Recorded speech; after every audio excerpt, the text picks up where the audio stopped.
Because I've heard these stories that most of the girls that go to Dubai end up into that. If you read if you look into West story, the girls claim they were promised jobs as supermarket attendants or cashiers or waitresses, and when they get there already, he's owing them $2,000. Yes. For your visa, for your accommodation, and they have nothing to do. Your first time in Dubai, you don't have any relatives, you don't have anywhere to go. You just have to, the desperation sends you to, being sexually assaulted. Yeah, and some of them are more money hungry, that they want these influential lifestyles and flashy lifestyles, that they choose to sell their souls and bodies to being TikTok influencers with a flashy lifestyle. Now, I think this also goes to, I don't know if it's a piece of advice, but for one to take caution that while we spend our time on social media looking at all these influencers who flash cars, expensive cars and expensive houses, and you are admiring them, thinking that they're making an honest living, think about the behind the scenes. You do not know what price they're paying. But also, let's handle this issue at home.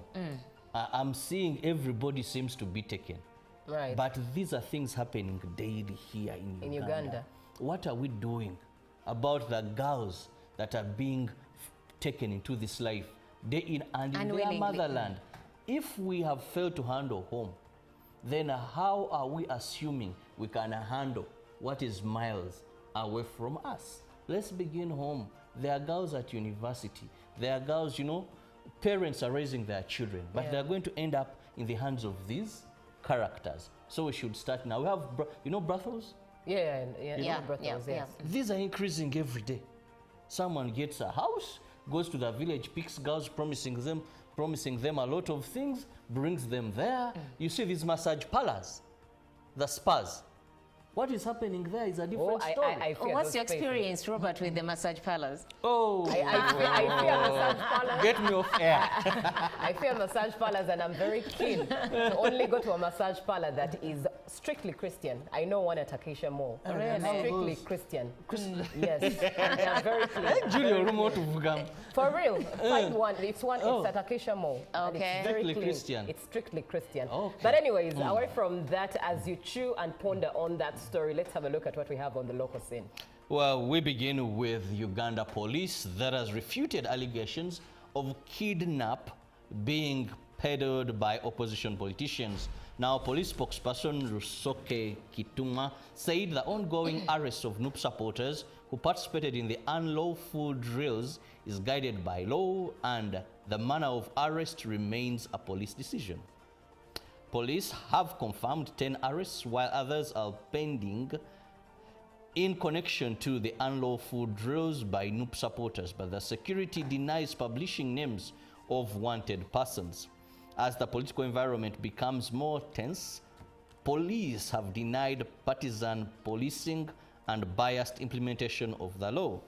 Meanwhile, the Police Directorate of Criminal Investigations, CID, has increased the reward for any whistleblower who brings information about the double murder of Mr. and Mrs. Mutanga from the initial 50 million shillings to now 60 million shillings.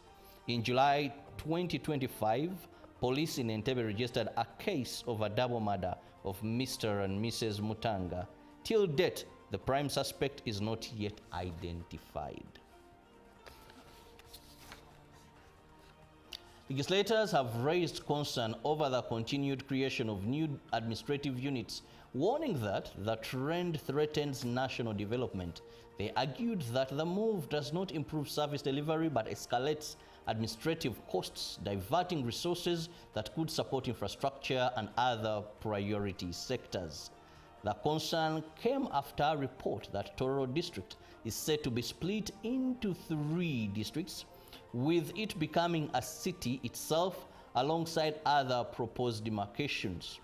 Following the NRM parliamentary caucus, which sat on Friday last week, NRM legislators okayed plans to split Tororo into 3 districts, including Mukuju, Mulanda, and Kisoko, also to elevate Tororo municipality into a city status. They argue that many formulated districts still suffer diverse challenges of poor infrastructure, no medical supplies, which sabotages good governance. There are worries also that funds to run these incoming formulated districts and cities, although the local government minister Rafael Magezi said this is not a problem. The People's Front for Freedom, PFF, party has confirmed that they won't front a presidential candidate ahead of the 2026 general elections. The PFF Secretary General Ibrahim Semujunganda told the media at the party's headquarters in Katonga that the decision was taken by the party to negotiate with key opposition parties that include Alliance for National Transformation and National Unity Platform NUP to present a joint candidate. Amidst returns of signatures at the Electoral Commission by individuals and party candidates who expressed their interest for the presidential race early next year, PFF shocked the country with their confirmation of not fronting a presidential candidate for this race. The party, however, disclosed about their partnership with retired Major General Gregory Mugisha Muntu's Alliance for National Transformation and Robert Chagulanyi's Centam's NUP. They said they believe together they can make things work out.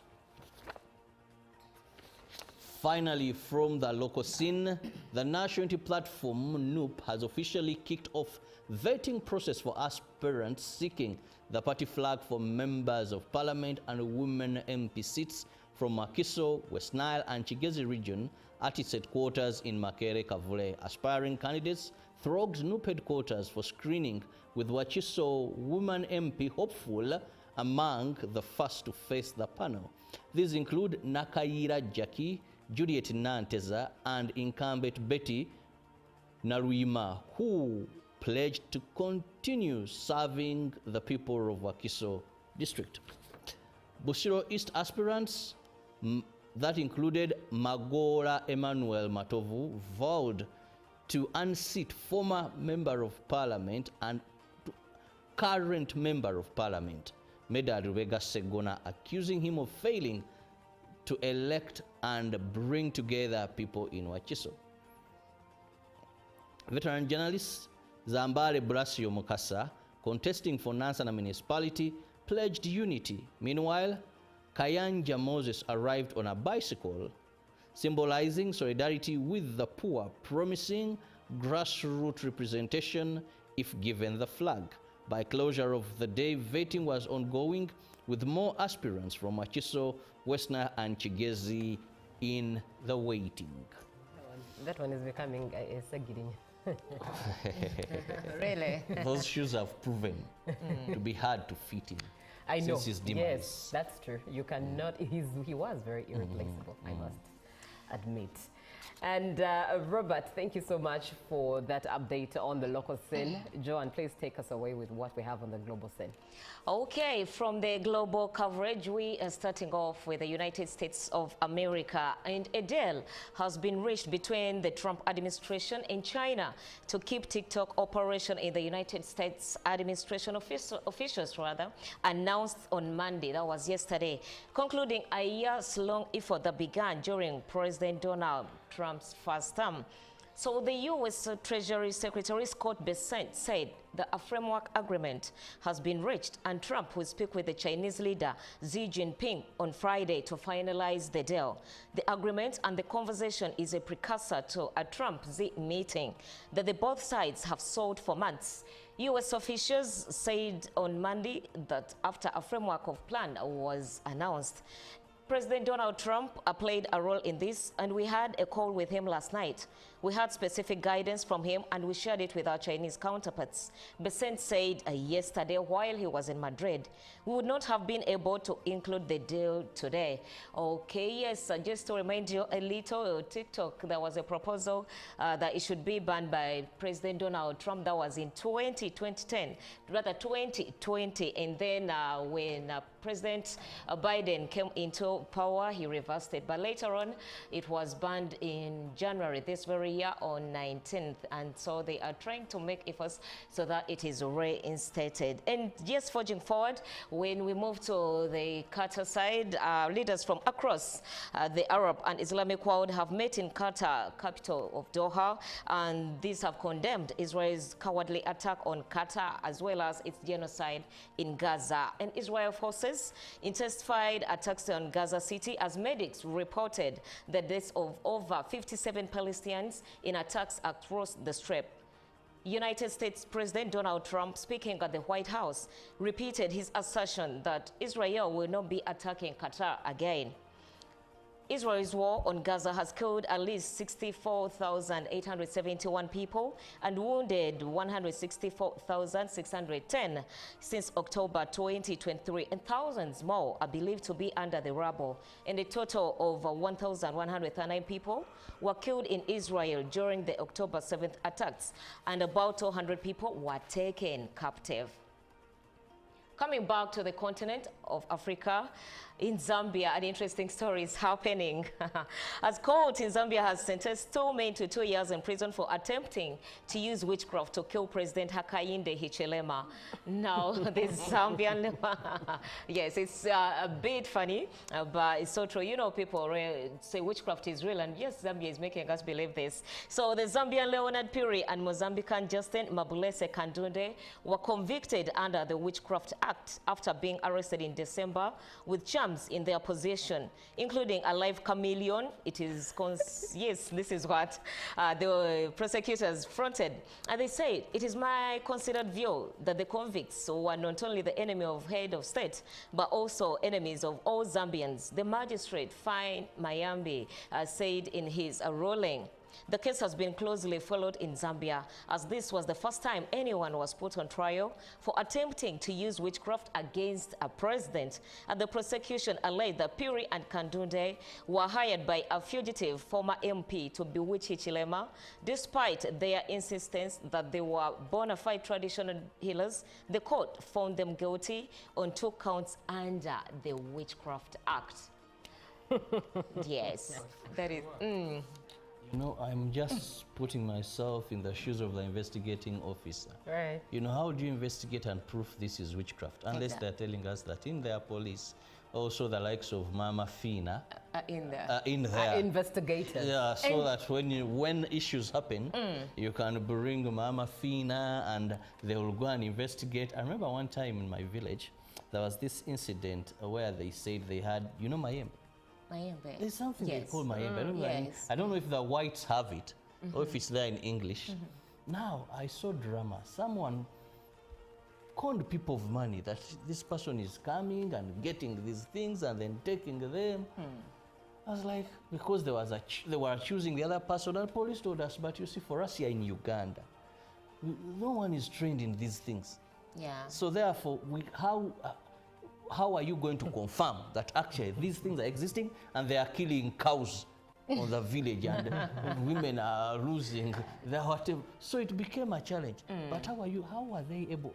I'm going to be interested in this. How are they able to know that these were charms that were meant to kill? Exactly. And how does a live chameleon, you know, relate with that? With death. So does it mean even this, well, wherever you meet a live chameleon, it could be witchcraft according to the Zambian well, perhaps we should get some Zambian connect to paint the picture of the reality. We should come and actually train our police in investigating. Anyways, let's we also have these issues here in Uganda. Let's take a trip to the dailies today, and we're starting off with the new vision. And the story there is what we started off with, and that is the Ugandan women exploited in Dubai. BBC investigation, a story that you could follow up from there. And a picture of President Museveni's 81st birthday being celebrated. Also, Karamoja exhibits raw culture, and contracts of East African staff terminated. Ugandans among those affected. That is the new vision for you. Let's take a look at what we have in the Daily Monitor. Locked out 300 days. Jailed the Opposition People's Front for Freedom, PFF. A party associated with Dr. Kizza Besigye has announced it will not field a presidential candidate in the upcoming 2026 general election after more than 300 days since the politician was abducted in Nairobi and jailed in Kampala.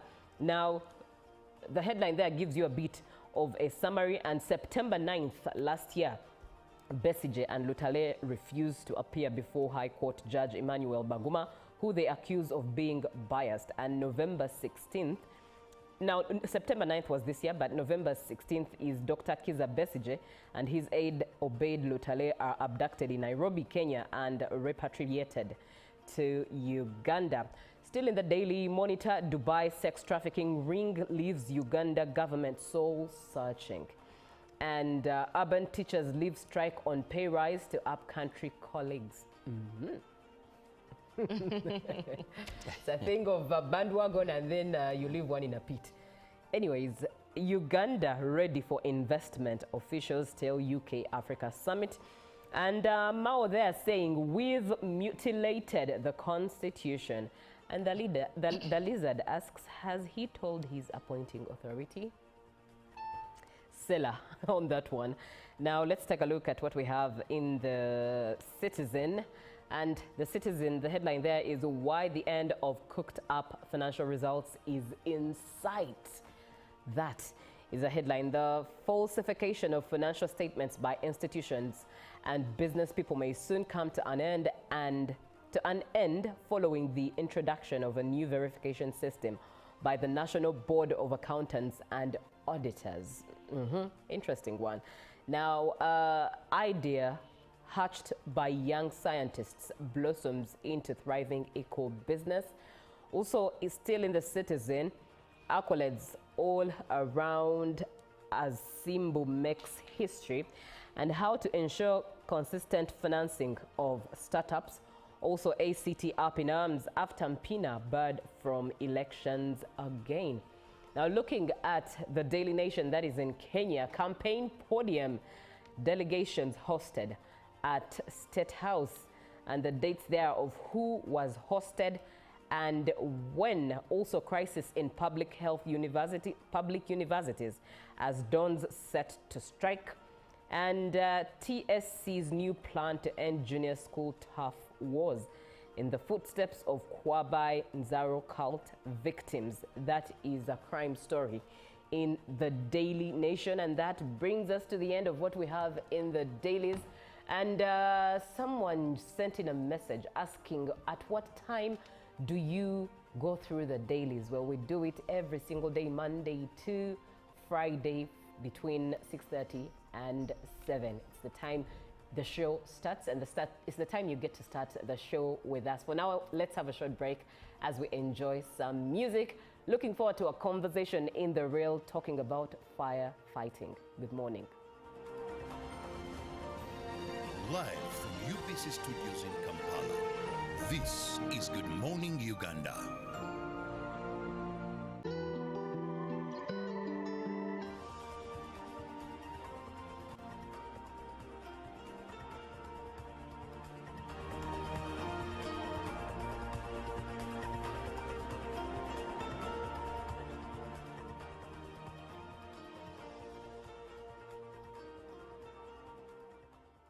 Good morning, Uganda. Welcome to UBC TV, and thank you so much for watching the station, and welcome to Good Morning Uganda. We come to you live from Nile Avenue. My name is Julie F. Nantaba, and a story that I've been following, and it is sad, but it's also surprising at what goes on in the rest of the world whilst you think that you're trying to make us safer. Whilst you think you're trying to make it safe, while you think you're trying to live the best purposed life, out there in the world, someone else is making other people's lives either worse or making money in the most crooked ways. Now, there is a story, in fact, it is one that featured on the BBC, and it's a story of a man running a sex ring operating out of Dubai's most glamorous neighborhoods and exploiting vulnerable women.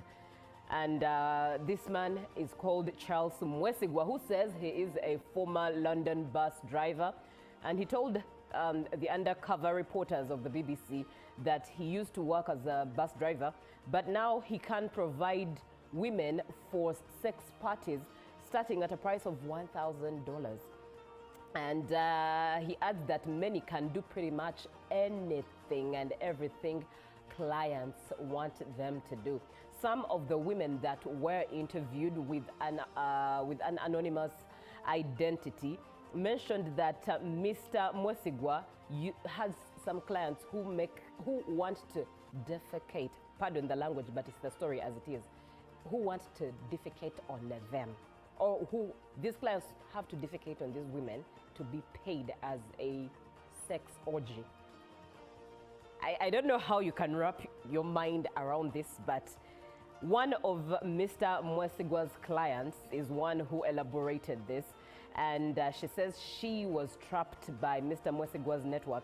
Now, Mr. Mwesigwa obviously denies the allegations, and he says he only helps these women to find accommodation through landlords, and that women follow him to parties because of his wealthy Dubai contacts. Now, it's been also discovered that 2 women linked to Mr. Mwesigwa have so far died, having fallen from high-rise apartments. And although their deaths were ruled as suicides, their friends and family feel the police should have investigated further. And Mr. Mwesigwa says the incidents were investigated by the Dubai police and asked to contact them for information, which they did not reply and respond to.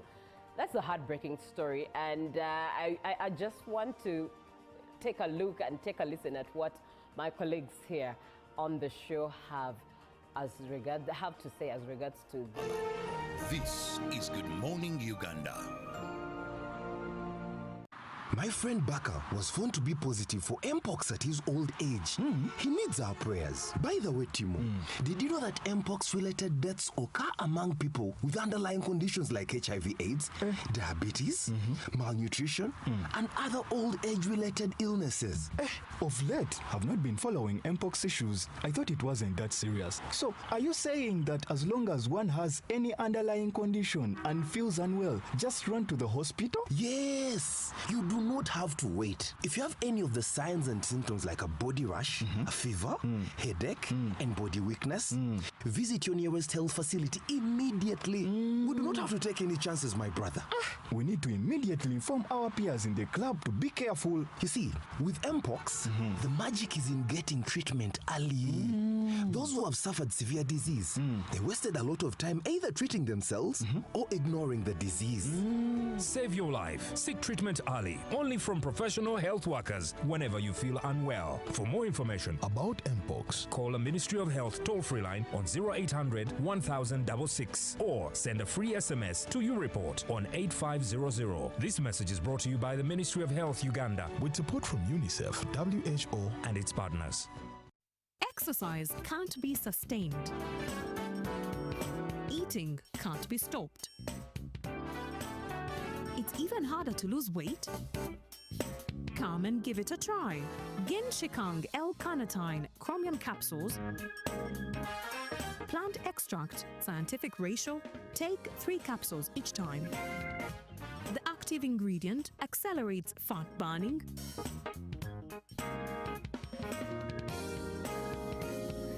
eat twice a day, don't take a detour. Weight loss starts now.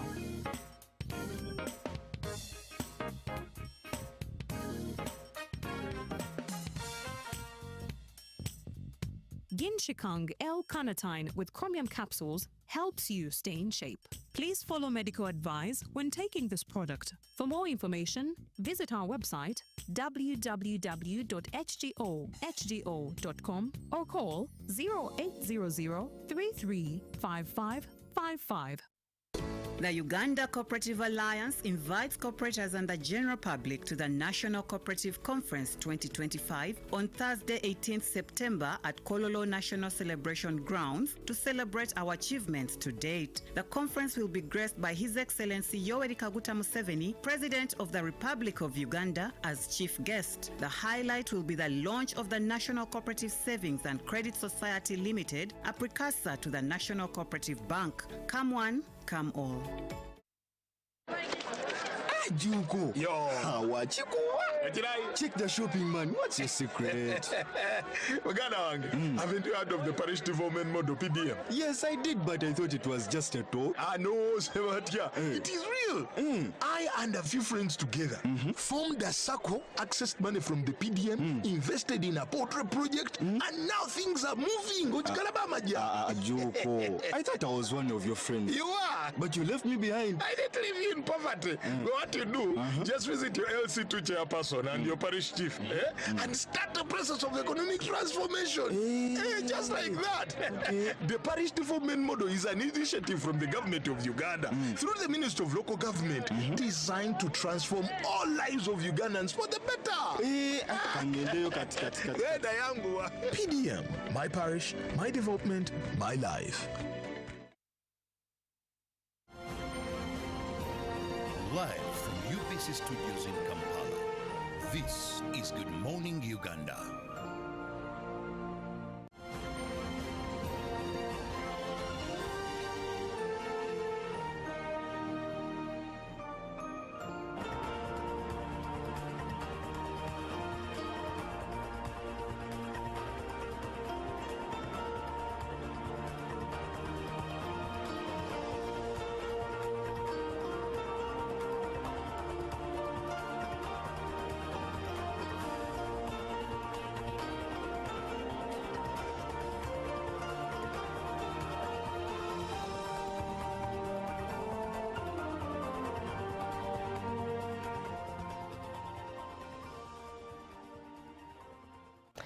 Good morning, Uganda. Thank you so much for watching the show. If you started with us at the start, that is at about 6:30. Thank you so much for being with us. And if you're just joining in, you're welcome. This is Good Morning Uganda.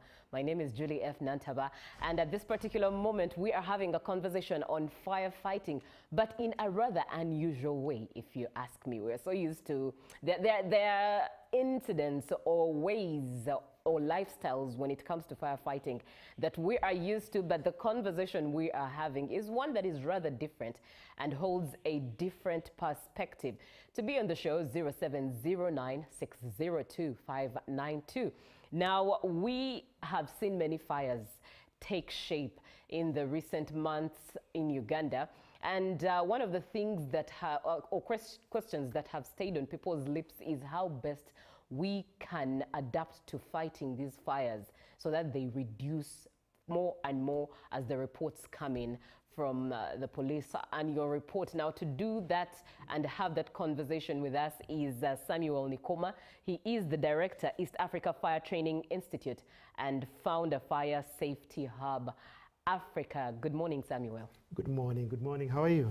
Very well, thank you. Thank you for coming through. Appreciate it. And allowing us to learn from you in a very different light. Absolutely. Now, what we are looking at today is really how to deal with fire safety and emergency response challenges in Africa. And the theme that we're shedding light on is building fire-safe communities in Uganda and lessons that have been learned by Samuel, especially from the National Fire Protection Association 2025 in the USA, that he is going to share with us. This National Fire Protection Association 2025 was in Las Vegas in the USA, and definitely we're delving deep into that. Now, Samuel, based on your background, for someone who has an MBA in procurement, how does now firefighting come into the picture? You are very passionate about it.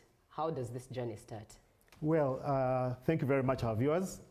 I must say we are led by passion most of the time, and the challenges that I had first-hand view as I was working as a volunteer fire service person in Uganda. I started off at a Fire Magnet, a local private outfit in Uganda that was pushing the fire safety agenda for the last 3-4 years ago. While I was working, I discovered that many challenges and fire situations are not because we do not know what's happening, but we are not informed, first and foremost. Secondly, we are not aware of how to approach a fire situation. And most is finally the response. Now, at Fire Magnet, I came in close contact with school fires, market fires, And it hit me and said, no, there must be something not being done wrongly. That was awareness. Right. And that's where I thought I should take on what's called, I call it advocacy and community awareness of fire safety within our community and Africa as a whole. Right. Now, this passion I see has led to a whole institute. Yes. Tell us about the institute. Well, East African Fire Training Institute aims to bring awareness through training of firefighters, training at school communities, at market communities, and most especially other individuals, having what I should call collaborative associations with key players in the sector. That is aviation, oil and gas, markets, and probably factories. Now, because we found out that most of the time, many people are not really signposts to where to seek assistance. So East African Fire Training Institute moves out into the community to ensure that we bring the fire agenda and conversation to the community, bring out what can we do, what are the missing gaps in the community, and that is what East African Fire Training Institute seeks to achieve.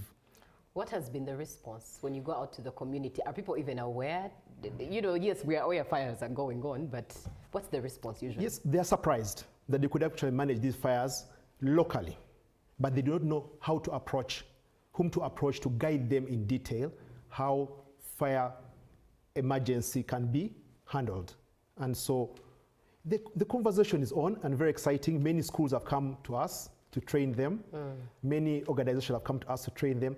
And I should say the biggest challenge we have is the cost of training, because you need some equipment and need to be able to facilitate the trainers to achieve our objective. However, we also carry out some volunteer training within the communities we stay in. And I must say that the community is very, very excited about East African Fire Training Institute.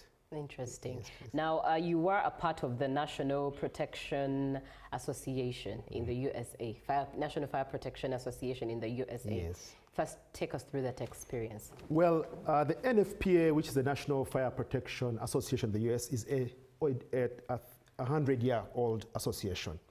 They came into place to be able to provide reasons or solutions of why fires were taking place in the US at most of the time.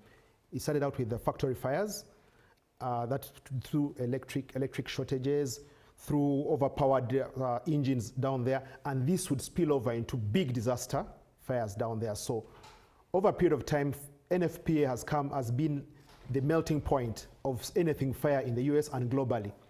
They have come up with safety codes and standards that govern or signpost anybody who wants to carry out a construction, how anybody wants to train, anybody wants to get more knowledge on fire. So they have a big database that can guide anybody, most especially Ugandans. And at East Africa Fire Training Institute, we are looking out to take advantage of those codes and standards to be able to advise institutions, organizations, and individuals and businessmen that, you know what, before you carry out construction, before you carry out any activity, what risk are you putting to the public?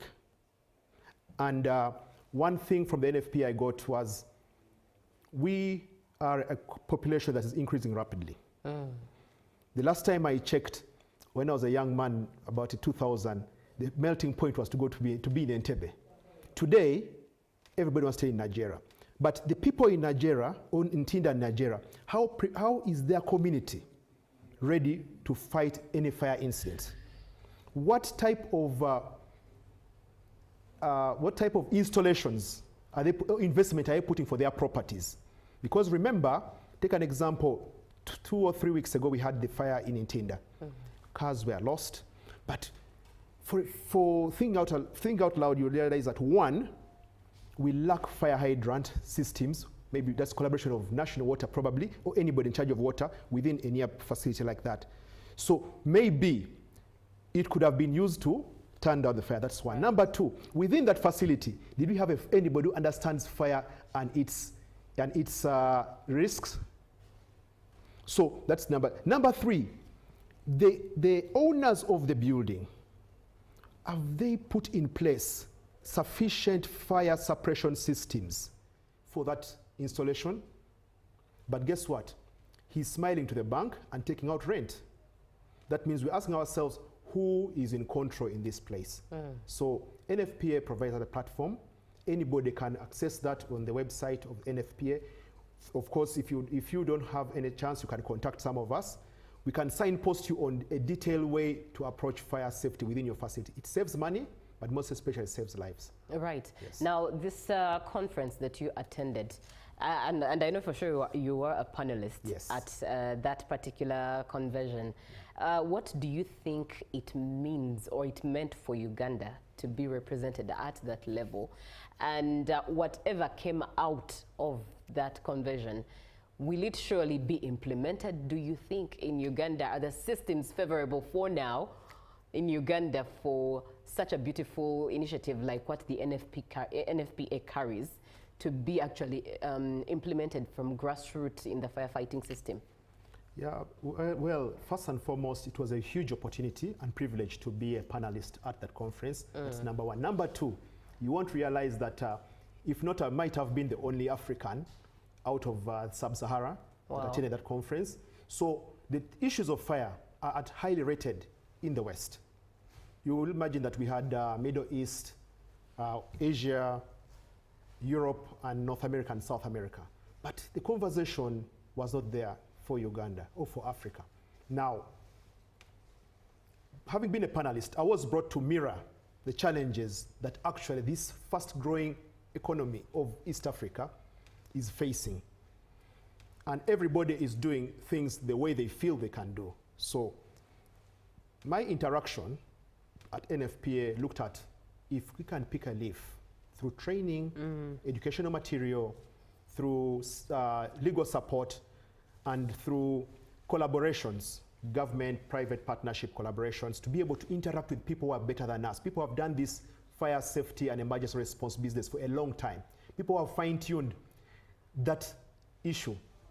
So at NFPA conference, I can tell you that it's a privilege, and I encourage everybody to go into the website of NFPA, look at what they are doing in terms of fire, what leaves we can bring, but I would suggest the policymakers to really come out clearly on how do we address fire.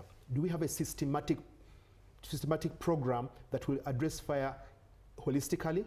Now, that through NFPA, most of the work has been done for us. We just have to have a plug and play. Right. Yes. Let me engage some of the comments coming through. And we do have somebody who says, UBC, thank you for the show. Fire safety should be a deliberate concern for every Ugandan to get such skills on fire safety. This is Muzungu Joseph watching from Bugiri district. And Edson Muhanji from Entebbe says, good morning, Uganda. It's good you are tackling on matters of safety. But it's unfortunate that safety in Uganda and even all African countries is not given a priority. I'm personally running a safety company, and I would urge the government to consider safety awareness to the general public and mostly fire safety lectures. Thank you. And one last one. Good morning, UBC. My name is Sasi Alan. Thank you for inviting a gentleman from the NFPA. Kampala has only one fire station since independence. Yet the city and its suburbs have grown more than tenfold. How is NFPA, well, I believe he means the Africa Fire Training Institute. How is the Africa Fire Training Institute influencing the government policy on matters fire? That is Sasi Alan, and you can take it on from there. Well, thank you for those questions. I'll just move to Muhanji, for instance. Muhanji has mentioned fire safety lectures. He owns an institution, and this is what we're talking about. We need to have collaborations. Everybody is doing that bit he can do in the community. Right. So I appeal to the gentleman like Muhanji to be able, let's touch base, to be able to build that movement that can be able to cause change in our communities. Right. Because it's hard to quantify what I have done in the communities and what has done in the community. But the good thing, as you mentioned earlier, the community is positive about it. Then, of course, Sasi has mentioned very intrinsic issues about the population and policy. we do not have a policy, a clear fire policy in Uganda that addresses fire safety clearly. It is lightly mentioned somewhere in the Occupational Health and Safety Act, very lightly. The mandate of police, it begins and ends somewhere. It's not very clear. So in terms of policy, yes, we need a clear law on fire safety and emergency response. We need probably a government white paper, or if not, we just have a private members bill to their parliamentarians. We are going into an election season. Let's appeal to our parliamentarians that we need a fire safety policy clearly and law enacted in there to address what people are facing. Finally, the population. Like I mentioned, Uganda is about 46 million. And it's sad that, Sasi mentioned, we have only one fire station. And I had an interaction with somebody in the fire services here in Uganda, and it took them more than 30 minutes to get rid of the fire down at Martin Road from the fire station, which is less than 2 minutes, 3 minutes drive if the emergency routes were clear. That means the environment is not aware. How do we address fire? Most of us go to WhatsApp, take pictures, but we have no way we can marshal the community to clear the way for the fire truck to pass. That's one. Number two, unplanned infrastructure in our communities. Many of the pipes which could have been able to be used as hydrants have been blocked. This is a clear, so the truck can reach at a site and water is done, and water is a key medium of firefighting, and you have to drive back in the jam downtown. So we have a very risky place in downtown developing. Now for our friends and brothers who are doing infrastructure in Nigeria, in Entebbe, those fast growing towns, it is important that we put in place community initiatives. We have the LC chairman, we have the LC3 chairman, to be able to address, just in case of fire, how do we attend to that incident. One last thing I want to say, government, I am privileged to have got some information from government. Right. Government hopes to put up to 46 fire stations, and they're beginning that in 2026. I was very impressed and very excited. Wow. And 46 so we have one so far. That is one clear, but most of the districts out there have fire stations, but they're not properly facilitated. Yes. But government has a plan, but as we know, government is really stretched thin in terms of infrastructure development. We're doing one here, one there, no medicine in the hospitals. So fire safety might be a low peg, but in all this grand scheme of planning, road infrastructure, let's have fire hydrants and water lines passing there. In all this grand scheme of planning, let's have at least a fire emergency point in Nigeria. Right. Those are low-hanging fruits that we can take advantage of, and personal collaborations with individuals. We have Total, we have the banks coming in. All these are profit-making companies. We can take advantage or leverage on their opportunities, community initiatives, corporate social responsibility out there, so we can be able to come together as a country to solve this fire and issue, but most especially provide sustainable fire solutions for the population that is growing at a rate that me and you cannot even imagine. Right, and I think what stands out for me from what you've submitted is the fact that, yes, the budget for the government to put up all these bigger infrastructure for firefighting might not be available, but there are those opportunities we can use through planning. Yes. That as we are planning for road infrastructure, in the planning, let's fix a fire plan somewhere in there, which at the end of the day is cost benefit, if you think about it. Now, we are going to look at, as we begin to bring this conversation to a close, we're going to look at standards in Uganda and East Africa at large. Do we have standards guiding, SOPs, guiding the firefighting department? Yes, but no. Yes, we have individuals who have the capacity to provide the standards, but we are talking about enforcement. Okay. Yes. So many a time they look at fire as something that might never occur. So the business owners or facility managers just put it there as, put one fire extinguisher there and say, I have a fire if I have my fire issue sorted. And have an inactive fire extinguisher. There's what's called the door? Yes. The emergency door. A closed forever. Actually built, yes. Forever closed emergency door. You have seen them. I think you've faced that. Yes. So the high-end organizations, aviation, oil and gas, and maybe banks, take fire very serious. So, because they demand. Recently, I was privileged to have an information that at the AFCON tournament, they couldn't start a meeting without issues of fire. You cannot go for a conference when there's no fire emergency plan. You must take all the participants through what's called a toolbox. Wow. Addressing them, this is where the fireplace is, this is the roots, such a basic awareness things you can do. But those are the codes in there. How do we bring them to life? At the NFPA and other codes, they have these codes. I have been privy to have seen some of these codes being used in the oil and gas sector of Uganda. But they are very high level. But you own a school, and Muhanji, yes, Muhanji owns a fire company. But can we be able to use those codes to influence the conversation? Uganda, we are very lucky, by the way, because we have a structured local government which can be used to build the conversation from down upwards. We have done that at Machinde Sabagabo, where we have trained some teachers and school owners about the importance of fire safety. Now, this should go to all sub-counties. This should go to all districts. Right. And that way, I think, with all those things, the codes can be actually tailored to fit Uganda's challenges. So, so one of the challenges, if I hear you a bit, is the fact that the standards exist. Yeah, standards exist. But implementation. That's it. Ouch. We lack individuals who can take ownership. Right. The enforcement people there, are they really trained? Do we have fire risk assessment personnel on ground? And also who checks? Who checks? Yes. So the National Building Review Board is available. It's been doing a lot of work in terms of providing a document for schools. But we are saying, are the schools actually up to check? So do we have a system where a matrix to say that after 1 year, we shall go to UBC and do this? After 6 months, UBC people the new staff should go through a fire safety refresher. Those are all in the codes. Those are all in the standards.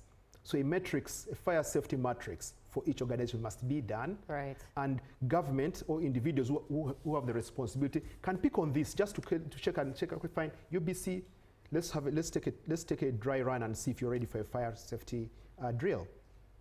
So right. I think that as a nation, we need now to build our own unique standards and codes that can be enforced, that can be acceptable.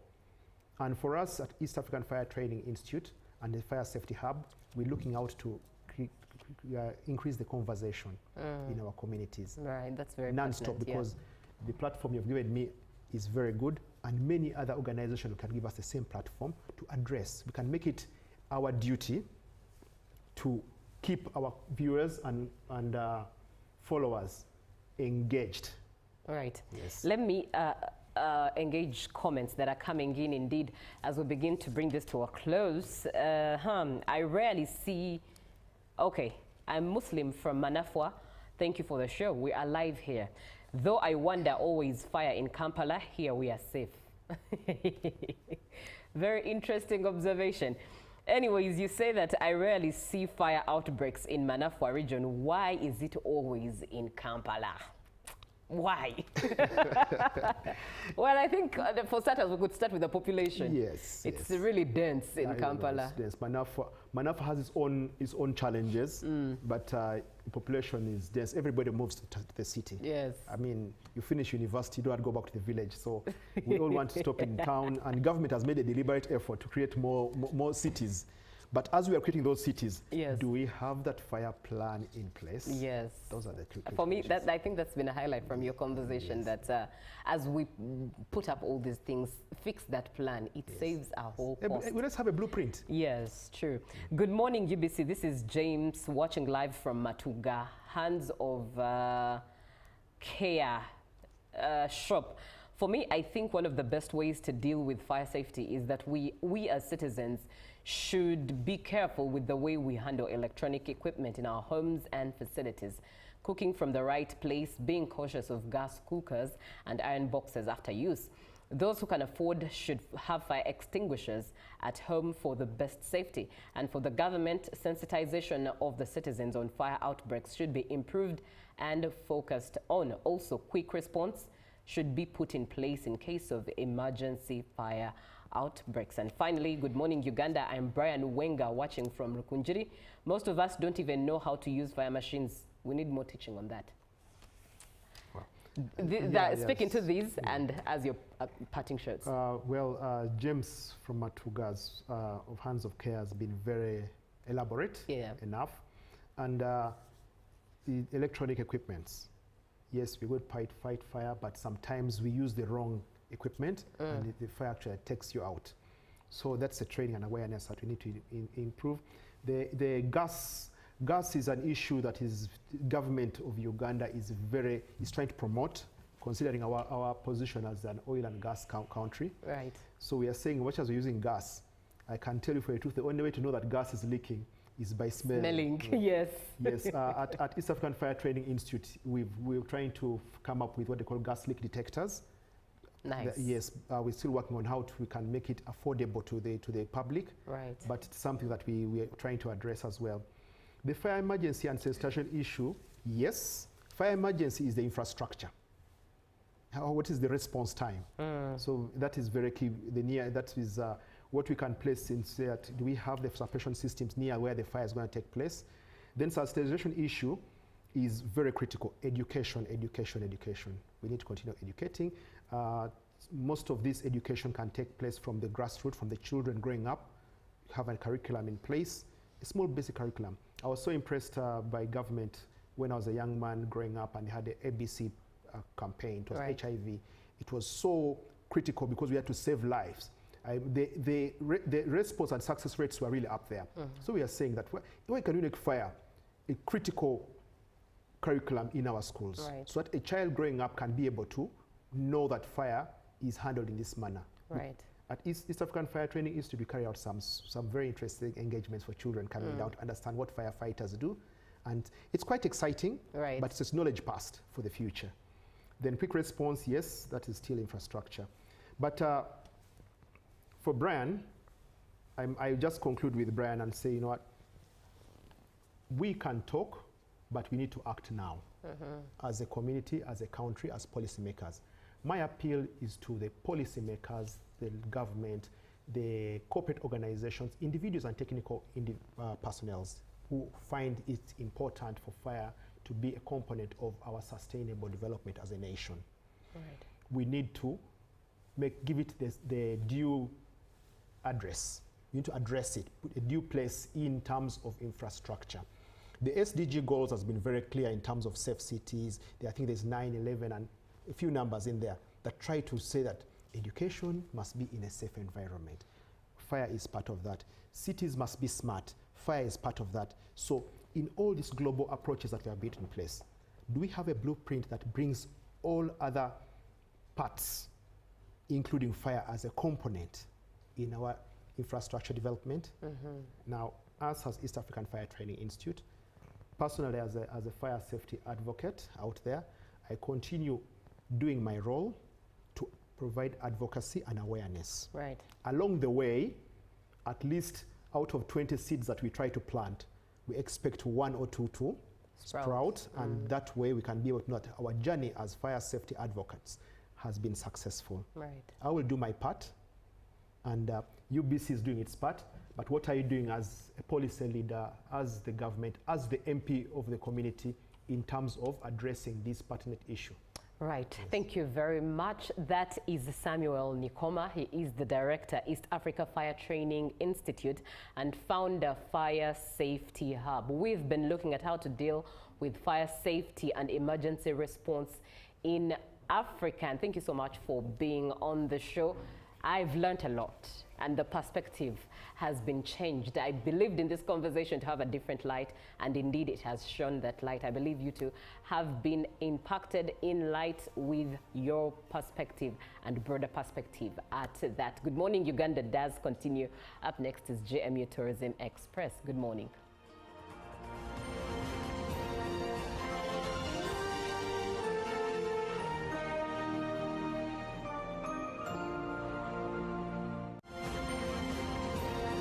Live from UBC Studios in Kampala, this is Good Morning Uganda.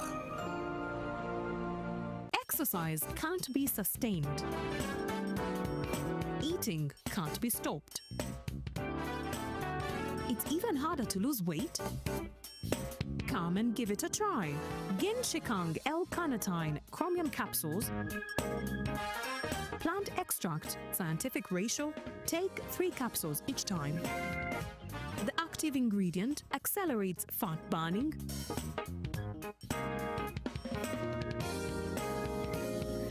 eat twice a day, don't take a detour. Weight loss starts now.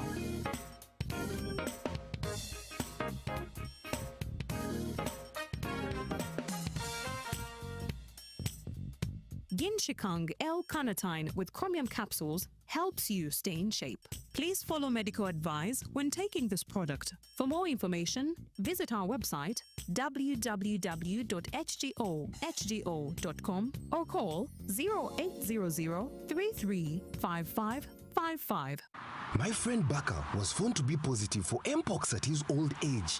He needs our prayers. By the way, Timo, did you know that Mpox-related deaths occur among people with underlying conditions like HIV/AIDS, diabetes, malnutrition, and other old age-related illnesses?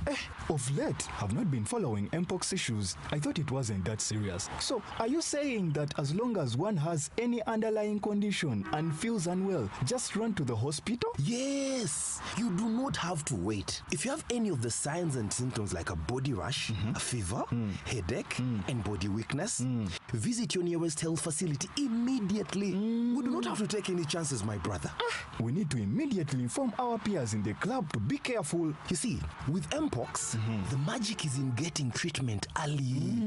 Those who have suffered severe disease, they wasted a lot of time either treating themselves or ignoring the disease.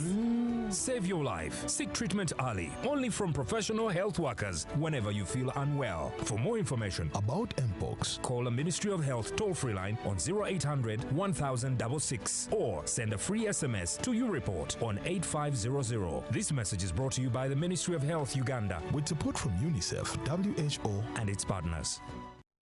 Every waking day is a reminder just how beautiful this, our land, truly is. The kind of beauty that you can only find here, in the lush green all around us and the wondrous sights within.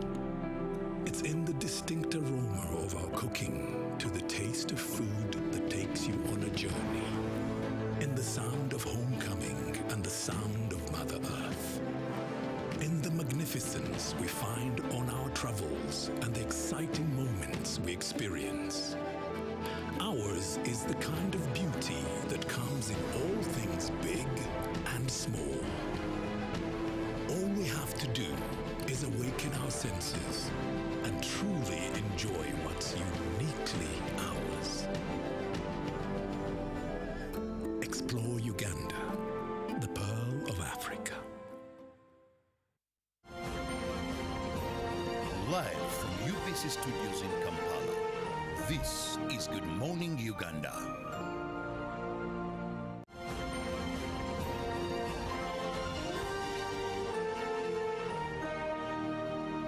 Brought to you by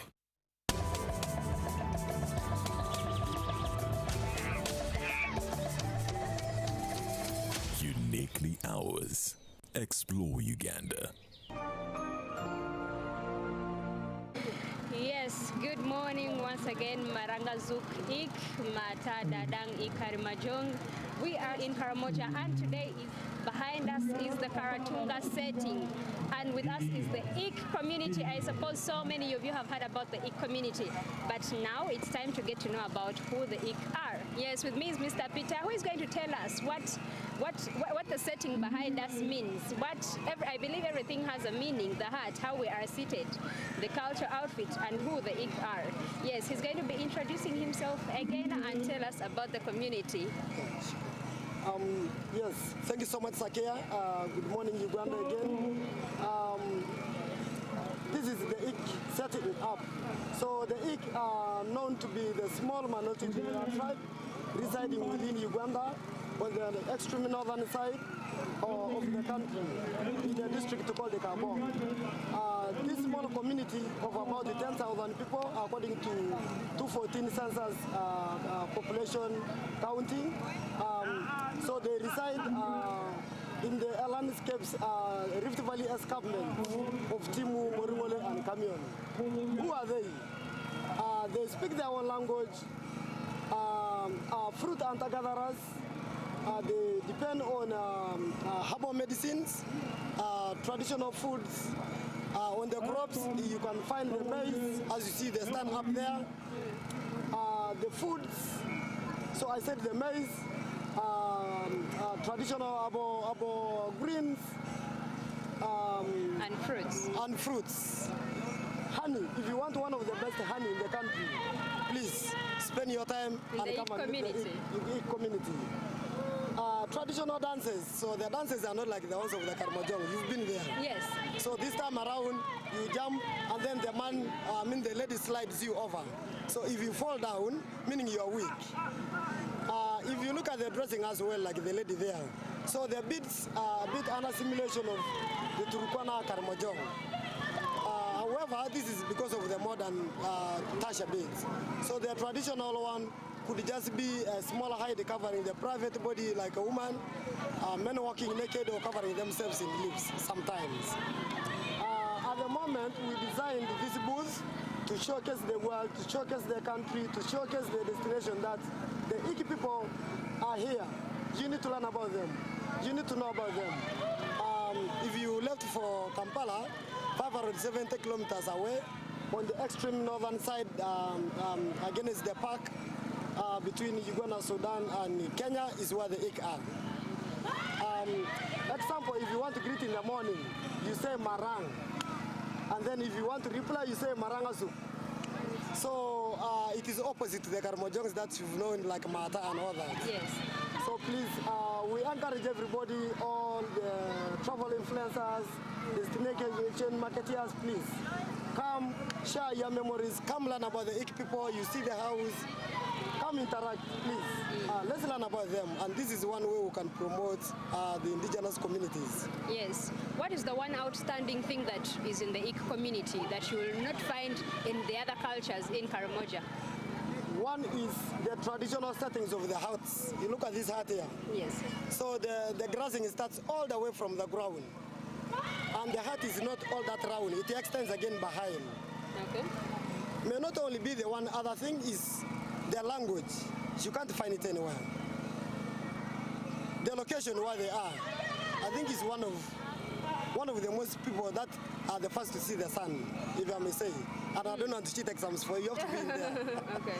So that's one other thing that you can't find anywhere else. Let me have the most quality honey. Orange golden honey, Sakea, is found in the Ik community. Yes, so those are one of the unique gems that somebody can put in their bucket list when you think about the Ik people. When you talk about honey, does that mean they are beekeepers? Yes. There is a beehive the other point. So typical beekeepers. So I'm telling them in the language. So the best honey you could get, typical beekeepers, fruit and hunter-gatherers, and purely farmers. So no pastoralism. Yeah. I believe these have a similarity with the Batwa community, being that these feed on fruits and then the vegetables. What more can we get to know about this setting? The fact that we are seated on animal skin, is it the same animal skin you'll find in the other cultures of Karamoja? Yes. Now the animal skin, the Ik community trade it with the Karamojongs with their maize. So you, say example, you take like 2 sacks of maize, you get the animal skin for sleeping. The way we store the maize, look at that maize stand there. It's typically unique for the Ik. The dressing, as you see, the foods are more residing on wild vegetables, beans, maize, no meat, no milk. You know, the structure, like I said already, is typically different. we don't make like a big setup of houses like the Karamojong. So this time around is one man with his children and his wife. So the setting is dotted and is spread along the escarpment. Is it also called the Manyata or it has a different name? Yeah, you could call it the Manyata actually. So yeah. Yes. Yeah. Okay, asking about the animal skin, I'm seeing others with the leopard, others have zebra. Which animal skin is in the Ik community? Now, the other term is a species of an antelope. I really don't know. Antelope? It looks like more an anelan. Actually, anelan. So it is the other term. Okay. Yeah, so that is the other term. But they are really conservationists. In fact, something I never talked about is these people cultivate on the conservation zones of National Forest Authority and the park. So normally they do buildings or houses and gardens under the forest. You can only get the dead wood for fire example. They don't cut the trees. So in fact, in Karamoja, I would say the best place you could get with still the original authentic forest is where the Ik are. So they are typical conservationists in nature. Yeah. When you talk about that, most people think Karamoja is a desert. But when you say these people don't cut down trees, meaning you'll find a whole different climate when you go to the Ik community. Exactly. Yes. So because of that practice, the Ik on the extreme northern Uganda in Kabong, I said, actually even have 2 seasons. So opposite to the ones in Moroto, Amudat, Kabong, because of their climate and the trees they keep around. Example in Morungole, this time people are harvesting as well as planting another food again. So because the weather there is conducive, there's a bit some sufficient rain to sustain the community. Whereas the Karamojong is down, we've chopped everything and is almost bare. So that explains the difference in seasons. Yeah. All right, you just heard from the Ik community. All along you thought Karamoja is probably just a conversion of one culture, but you got to hear that there are different cultures within the actual culture. You heard about the Ik, and stick around because we are here to bring you a whole different culture also from Karamoja.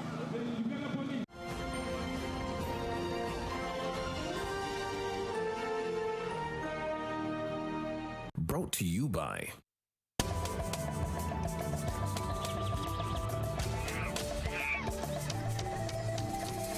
Uniquely Ours. Explore Uganda.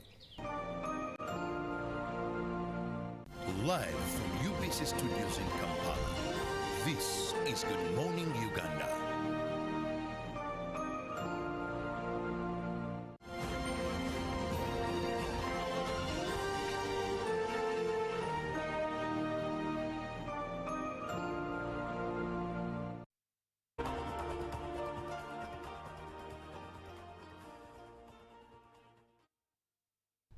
From managing your personal finances to managing your businesses and getting to know the market opportunities that could be available, GMU Business has got you covered. Good morning once again. My name is Joan N. Moronji, and we have a lot in stock for you concerning the Deposit Protection Fund, that is fuel, and also, yes, to do with the business sector. We also have stuff to do with electricity because you need it. As we see, the country is filled with rampant blackouts. Starting off, we are going to look at the bank depositors that have been urged by the communications director for Deposit Protection Fund to make sure they have updated details with the banks, since this enables them to have timely information and also have fraud alerts in case something fishy is being done by some other scammers on their accounts. And for those of you, just to give you an insight, the Deposit Protection Fund is a legal entity established by the government of Uganda to ensure the depositors are paid their protected deposits in the unlikely event of failure or closure of a contributing institution. Now, Speaking to the journalists in Kumi, Patrick Ezaga said that most of the depositors do not update their details, and yet it is very crucial if they are doing this with banks and the financial institutions to help them tailor their needs specifically for them.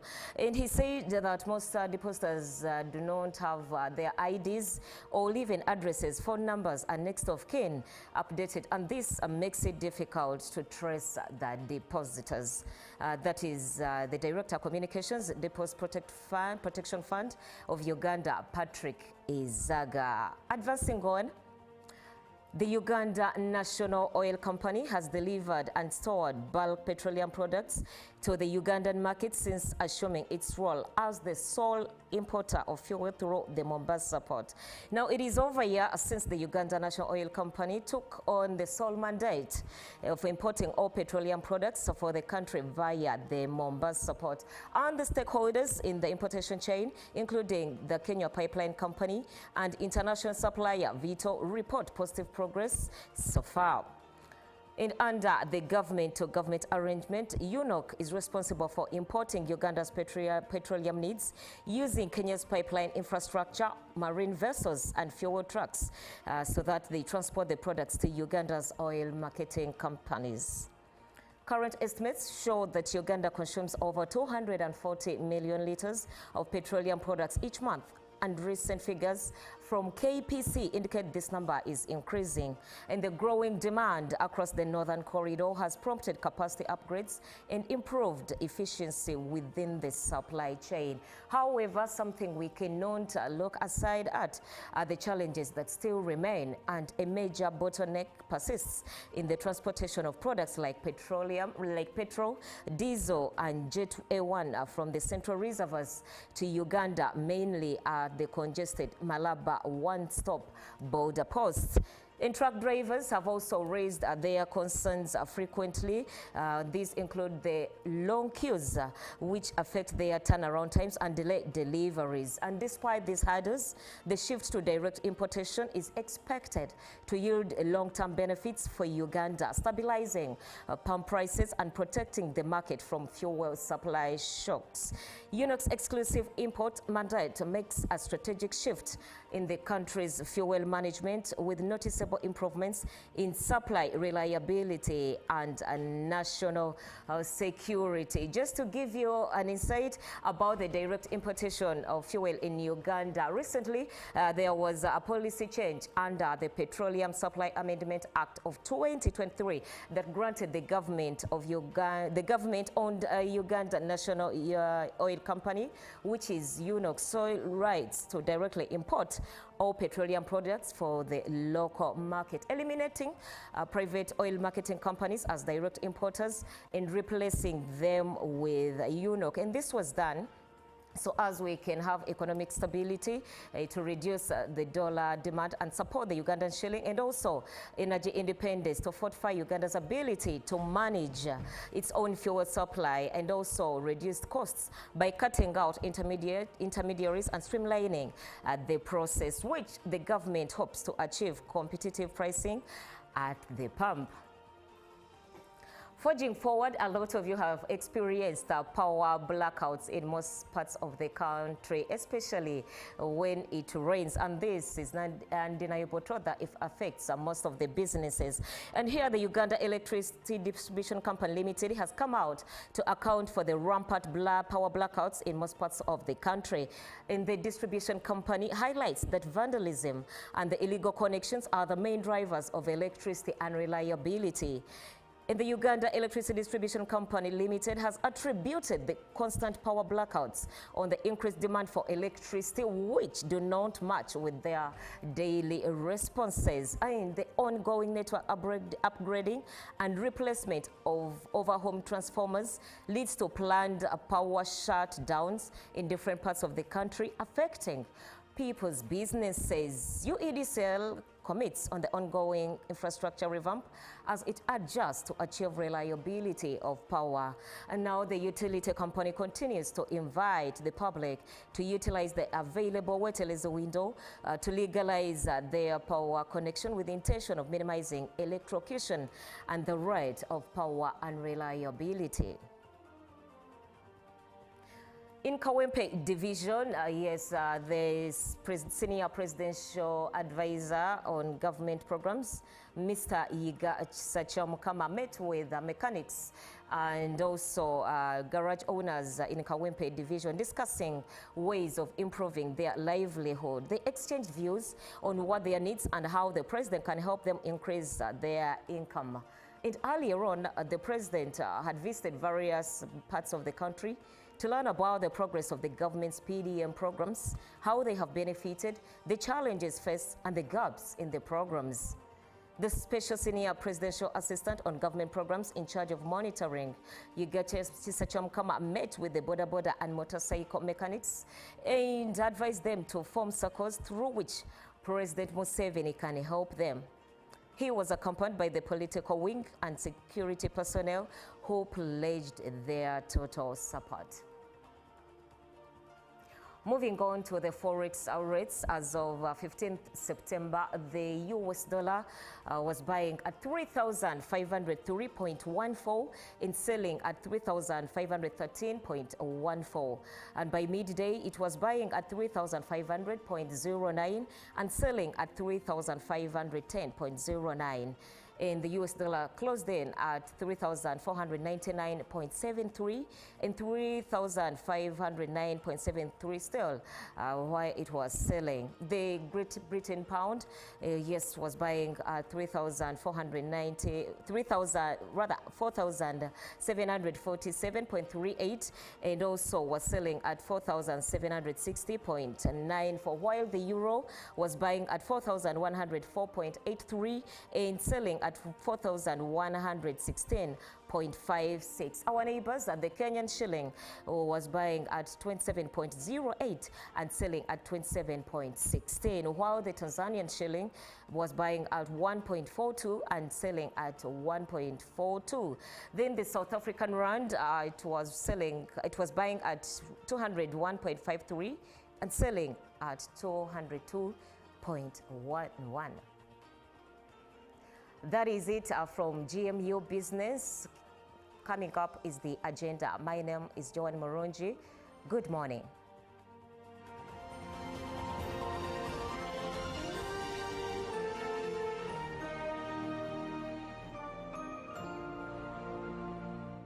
Live from UBC Studios in Kampala, this is Good Morning Uganda.